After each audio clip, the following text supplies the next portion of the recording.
You know that land you inherited from your grandfather? I sold it to Harper for $50. My mother's single sentence froze my entire world in an instant. $50.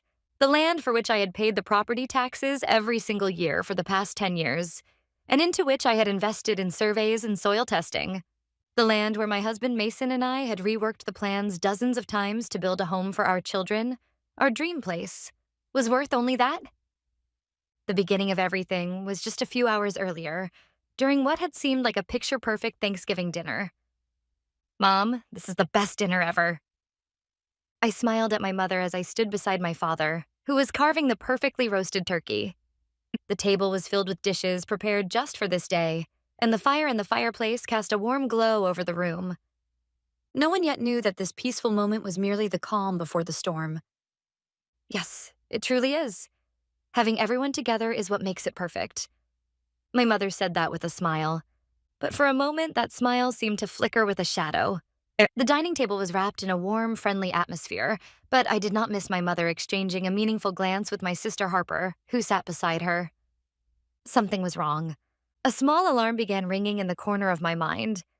The children had finished their pumpkin pie early and were already watching an animated movie in the living room. Mason was refilling everyone's glasses with red wine, and just as I put my fork into my pie, it happened. My father cleared his throat and set down his fork.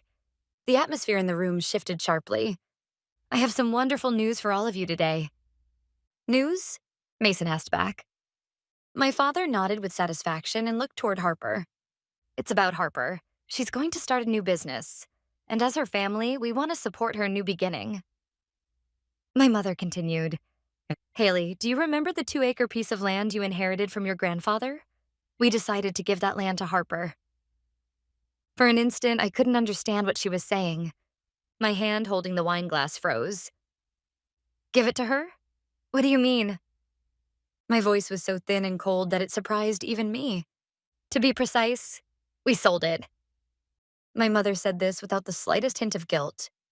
Harper is going through a lot, so it's just symbolic. $50. Wait, are you serious? I've been paying the taxes on that land myself for the last 10 years. We talked over and over about building our house there. Harper cut in with irritation. You don't have to build your house on that land. You and Mason run a great company, and you're not struggling with money at all. I'm different. I need that land. A family should help each other when someone is in trouble, shouldn't they? My father's words pulled the trigger. The anger I had barely managed to suppress until then rushed through my entire body like a broken dam. I set the fork I was holding onto the plate with a sharp clatter. Help each other? Do you really believe this is what it's about? Placing both hands on the table, I glared at each of my family members one by one. That land was something Grandpa left to me. And you think selling it behind my back without a single word to me is helping? And for only $50? Don't be ridiculous. At my outburst, my mother screamed hysterically, How dare you speak like that? Harper's eyes were teary as she snapped at me. You're rich and still so stingy. Not one of them tried to reflect on what they had done. It's not about money. It's about trust. You trampled not only on my dream, but on Grandpa's wishes as well. Grandpa would have said you should help your family when they're in need. I was stunned hearing my father's one-sided words. Ah, it's useless. Nothing I say will ever reach these people. The heat in my head cooled in an instant. I quietly rose from my chair. Enough. Now I truly understand what kind of people you all are. My voice was eerily calm, devoid of any trace of emotion. The lavish dinner left on the table looked nothing more than bitter remnants. Mason, we're leaving. Get the kids ready. I turned my back and spoke only to my husband. I did not look back at the family who stared at me as if frozen in place. The Thanksgiving dinner came to an end in the worst possible way. The car ride home was wrapped in a heavy silence. From the back seat, the only sound was the gentle breathing of our children, who had fallen asleep in exhaustion. Mason quietly placed his hand over the fist I had been clenching. Haley, are you okay? His gentle voice loosened the tension inside me just a little. No, I'm not okay. I'm not going to let it end like this. I said this with a quiet fury, still facing forward. The city lights streaming past the window blurred before my eyes. Mason. I took a breath, strengthening my resolve. Do you remember when we bought that gravel road leading to the land because Dad and Mom were acting strange 2 years ago? Yeah, of course I remember. Mason nodded. You said it was just in case. Maybe you were right back then. Yes, I nodded. That will be our first trump card. When we arrived home and put the children to bed, I headed straight to the study. From my phone's contacts, I searched for a certain name. After 3 rings, a calm voice answered. Hello? Brooklyn, I'm sorry to call so late. It's Haley. Haley, what's going on Thanksgiving night? Did something happen? Brooklyn has been my best friend since college. A few years ago, when Mason and I founded our design firm, me as an interior designer and Mason as an architect, I asked her as a lawyer to support us. Now she is our company's trusted legal advisor. There was tension in Brooklyn's voice. Yes, and in the worst way. The time has finally come. I told Brooklyn everything that had happened at the Thanksgiving gathering. My parents' betrayal, Harper's demands, and the insulting price of $50. Brooklyn listened to everything in silence and then spoke calmly and firmly. It's the worst case scenario among the possibilities I imagined. But stay calm, Haley. You're not alone. I'll check the title records first thing tomorrow morning.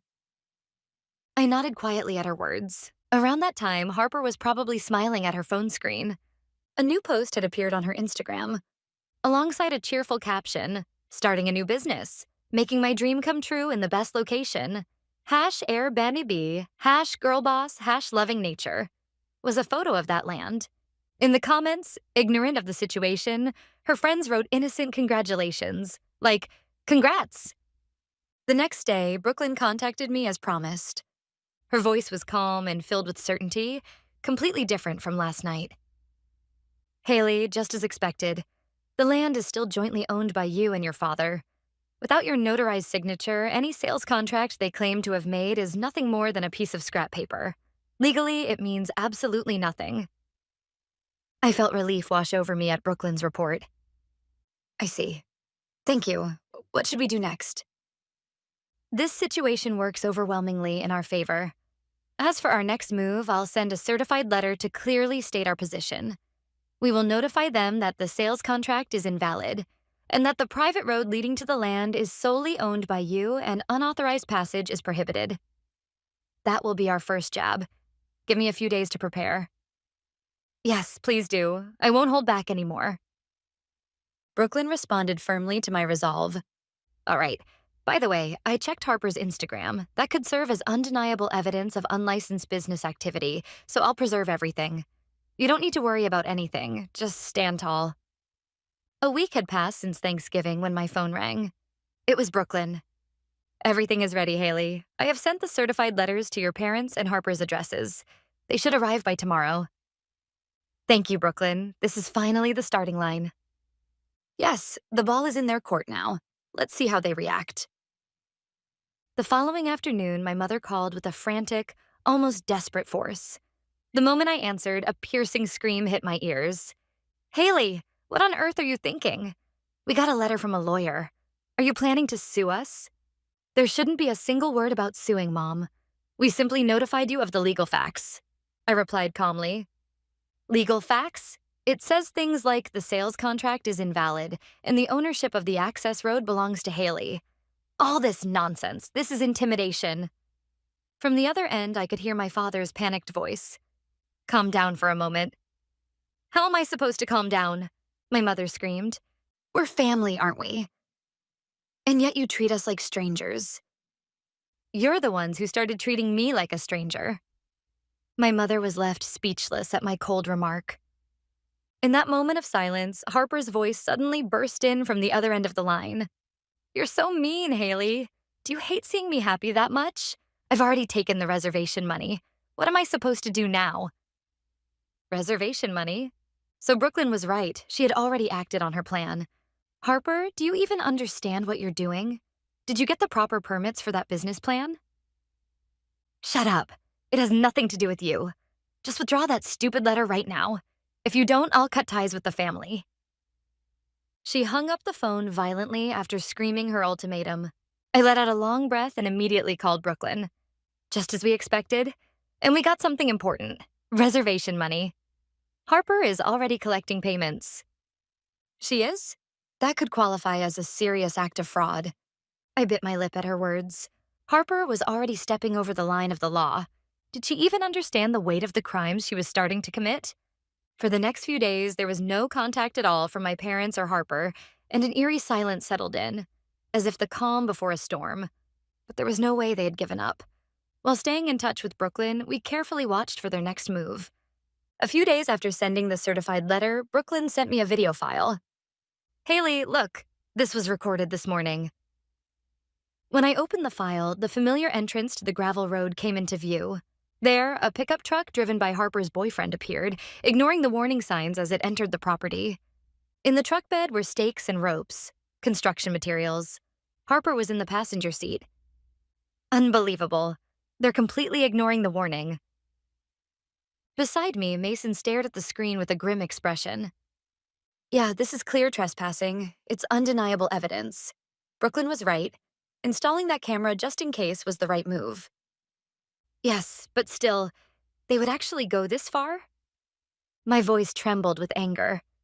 They decided to ignore a formal warning from a lawyer and act like the land is theirs? I'm honestly shocked beyond words. Seeing Harper strutting around confidently on the screen filled me not just with anger, but with a deep sense of contempt. This wasn't a family issue anymore. It was simply a crime. I will never forgive this. Glaring at the screen, I made that vow with absolute conviction. Mason gently wrapped his hand around my clenched fist. There was no hesitation left in me. If they chose that path, then we would simply fight back with everything we had. My anger wasn't just about losing the land. After my grandmother passed away, neither my father, nor my mother, nor Harper ever bothered to visit my grandfather living alone in that house. The only ones who visited him every weekend, kept him company, and helped maintain the garden were Mason and me. "Haley, I want to entrust this house and land to you." Sitting with me on the sunlit porch, my grandfather had said that many times as he held my hand. I would never allow their selfish desires to defile that warm promise and my grandfather's wishes. Even so, why had Harper become so desperate? Despite flaunting a glamorous life on social media, she was willing to drag the whole family into this fight just to get the land. Her obsession felt unnaturally intense. When I told Brooklyn about that small sense of unease, she immediately started investigating. A few days later, what she discovered was far worse than I had imagined. Harper had been living with her gambling-addicted boyfriend, drowning in the massive debts he had accumulated and struggling to cover their daily expenses. To her, that land was not a place to fulfill her Airbnb dream, but her last trump card, something she could convert into quick cash. My hand tightened around my phone. We could have filed a lawsuit immediately, but before doing that, I believed they needed to face reality. Just once. They had to understand how reckless and illegal their actions truly were. "Come to the lawyer's office this Saturday at 10 in the morning," I told my father on the phone in a tone that allowed no refusal. "Brooklyn will be present as well. Harper and her boyfriend must come with you. This is the last opportunity for us to communicate our demands directly. If we cannot resolve things here, the next step will be a formal lawsuit. Tell them this is the final notice." On the appointed day, the meeting room was filled with an icy tension. Mason, Brooklyn, and I sat on one side, while across from us were my parents with stiff expressions, a sulking Harper, and her boyfriend sitting with his arms crossed, glaring at us in an intimidating manner. Brooklyn placed the stack of documents she had prepared on the table and began calmly. "Let me be blunt. The sales contract you attempted to execute for the land is legally invalid. The land is jointly owned by Haley and her father, and any contract without Haley's signature is nothing more than a worthless piece of paper." "That can't be." My father growled as he glared at Brooklyn. Beside him, my mother tugged anxiously at his sleeve, her face pale. "Darling, didn't you say you checked everything? You told me there wouldn't be any problem even without Haley's permission." Her trembling voice was laced with unmistakable blame. You could see the panic spreading between them as they realized just how poorly planned their scheme had been. Brooklyn pressed on. "Furthermore, regarding the Airbnb business Harper intends to run, operating without a permit and collecting reservation money in advance may constitute fraud. And please look at the surveillance footage. This is clear evidence of trespassing." When Brooklyn turned the laptop screen toward them, Harper gasped at the sight of herself on the video. But her boyfriend scoffed. So what? You're the one being ridiculous by dragging a lawyer into a family matter. You're wealthy anyway. Giving Harper a piece of land or two shouldn't matter to you. I spoke quietly at his arrogant words. Very well. Then let's talk about this as a business matter. If you want to use that land, you will need the right to pass through the private road, which is the only access route. We are willing to sell that access right to you for $69,000, payment in full. $69,000? Harper shrieked. It's just a gravel road. Don't be stupid. You're the ones being stupid. I looked Harper straight in the eye. I don't want to hear that from people who tried to steal my 10 years of work and Grandpa's promise for $50. The discussion collapsed completely. They refused to acknowledge their wrongdoing until the very end, and instead began insulting me, calling me cold and greedy. That will be enough. I stood up quietly. Any further discussion is meaningless. Brooklyn, proceed as planned. Brooklyn nodded and said in a chillingly steady voice, All right, then everyone, we will see you in court. That sentence seemed to sever the last threads of their self-control. My father slammed the table and shouted, Don't you dare! This is ridiculous! My mother collapsed into tears as she began pleading with me. Haley, please think this through. We're family, aren't we? Harper shrieked, hurling insults at me. You're the worst! I said nothing more and turned my back on them. Mason placed a hand on my shoulder and we walked together toward the exit. Their screams and sobs pierced my back, but my heart was strangely calm. The following week, Brooklyn officially filed the complaint with the district court. The claims included confirmation of land ownership, a petition for division of co-owned property, and a damages claim against Harper and her boyfriend for trespassing. The true legal battle had begun. News of the lawsuit spread through our relatives almost instantly. It was the result of my parents and Harper presenting themselves as victims, selectively weaving a narrative that favored them. Aunts and uncles called me one after another to criticize me. Suing your own parents and sister? Something is wrong with you. If you would just compromise a little, everything would be resolved peacefully. None of them cared about the taxes I had paid for 10 years.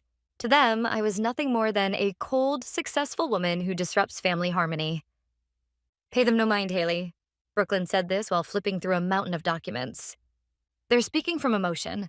We will speak only with facts in court.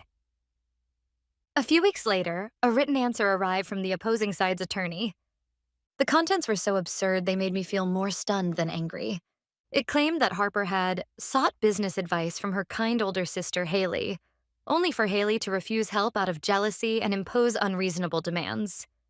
As for my parents, they even asserted that, due to their advanced age and declining judgment, it is possible that Haley manipulated them into setting the land as joint ownership through cunning persuasion. This is awful. It's practically fiction. Mason muttered that bitterly as he held my shoulder. Yeah, but this is their strategy. They're trying to paint us as villains and gain the judge's sympathy. I analyzed things calmly. But emotional stories are powerless in front of objective evidence. From there, our real counterattack began. Following the discovery procedure, Brooklyn began revealing our evidence one card at a time. First, the certified copy of the title deed clearly listing my father's and my names. Next, 10 years' worth of property tax payment certificates and a stack of receipts showing the costs of surveys and soil inspections. Then, multiple files of surveillance footage, each with timestamps, showing Harper and her boyfriend trespassing. Brooklyn also sent screenshots of Harper's Instagram post about receiving reservation money, as well as a credit report proving that her boyfriend had taken out loans from several consumer finance companies. The opposing law firm fell silent. They were likely overwhelmed by the difference between the story their clients had told them and the facts we presented. Before we knew it, the day of the trial arrived. The atmosphere in the courtroom was tense. As expected, the defense attorney chose a strategy that appealed to emotion, calling my mother as their first witness. With tears streaming down her face, my mother described me as a cold daughter who became successful and stopped caring about her family, and Harper as a poor sister whose dreams were crushed by her jealous sibling. Relatives in the gallery began crying, and for a moment it felt as if the entire courtroom had turned against me. A cold unease wrapped around my heart. But that mood was shattered by Brooklyn's calm cross-examination. Ma'am, Brooklyn spoke gently, but her eyes were sharp as she looked at my mother. let me confirm a few facts. Were you aware that Harper was carrying $90,000 in debt caused by her partner's gambling? What? My mother's eyes widened. That's... And were you aware that Harper had already collected tens of thousands of dollars in reservation fees for her planned Airbnb business, despite having no permits and therefore conducting illegal operations? The color drained rapidly from my mother's face. She couldn't answer. Her trembling lips repeated only, I don't know. Brooklyn turned toward the judge and presented the final brief. Your Honor, the defendant's claims are nothing but fabrications and emotional appeals. In contrast, please review the evidence we have submitted. 10 years of property tax payments, substantial receipts proving investment into the land, and clear footage of the defendant's trespassing. The facts are undeniable. The plaintiff, Haley, is the rightful heir who honored her grandfather's wishes and has lawfully and faithfully protected the land. When Brooklyn finished her powerful argument, the courtroom fell completely silent. The judge looked between the mountain of objective evidence and the now speechless mother and Harper, then finally opened his mouth with gravity. I will now deliver the verdict. His voice rang through the courtroom like a gong announcing the end of our long battle. The sales contract claimed by the defendants is recognized as invalid due to the lack of consent from the plaintiff, Haley. The ownership of the land in question is recognized as belonging to the plaintiff, Haley. The judge's calm reading of the verdict announced our complete victory. Furthermore, the court ordered my father to sell his co-ownership share to me at a fair market price and ordered Harper and her boyfriend to pay damages for trespassing. When the court declared the session adjourned, my mother and Harper broke down in tears, and the relatives in the gallery lowered their heads awkwardly before hurriedly leaving the courtroom. Mason, Brooklyn, and I exchanged firm handshakes and quietly left the room. There were no words left to say to those people. Several weeks after the verdict, on a cold, rainy afternoon, my parents came to my design office together. Gone was the dignity and resilience they once carried. They looked painfully small, crushed by the weight of the courtroom's reality. My father, sinking deeply into the sofa in the reception room, spoke in a strained voice. Haley, I am truly sorry. Beside him, my mother, her face wet with tears, lifted her head and said, We were not ourselves. We didn't think about your feelings at all. We are so, so sorry. According to my father, Harper had finally realized the magnitude of her wrongdoing and was spending her days in regret and self-reproach. While looking out at the gray cityscape beyond the window, I answered quietly, I accept your apology. But Dad, Mom, trust is like glass. Once it shatters, it can never return to what it was. They said nothing. They could not even lift their heads. That was my final answer to the people I once called family. Years later, on that land stood the home Mason and I had dreamed of, a house filled with light. Through the large windows overlooking the forest, I could hear the laughter of our children running in the garden. This home, filled with every detail I insisted on as an interior designer, was the embodiment of our happiness. Meanwhile, my parents had begun to suffer from poor health, worn down by stress. When the truth came to light during the trial, the relatives who once sided with them and criticized me turned away from them as quickly as changing a mask. My parents faced not only legal defeat, but the harsh reality of being isolated from the community. An aunt told me that my mother, who once loved hosting parties, hardly leaves the house anymore. Harper ended up bearing not only the damages, but also the gambling debts that had belonged to her boyfriend. When the trial destroyed everything, her once arrogant boyfriend disappeared somewhere, fleeing debt collectors, leaving all legal responsibility on Harper as the joint tortfeasor. I heard through the grapevine that she now works day and night at multiple part-time jobs. Her dream of becoming an Airbnb owner on that beautiful piece of land had literally evaporated into nothing. Sitting on the porch's rocking chair, I took a sip of hot coffee. I live peacefully with my family today on this land my grandfather entrusted to me. I no longer look back on the past. My future is here, with this home I love and with the husband and children who believed in me and fought beside me through everything. Justice, at times, arrives quietly and inexorably. And here in this place, I will continue to prove that.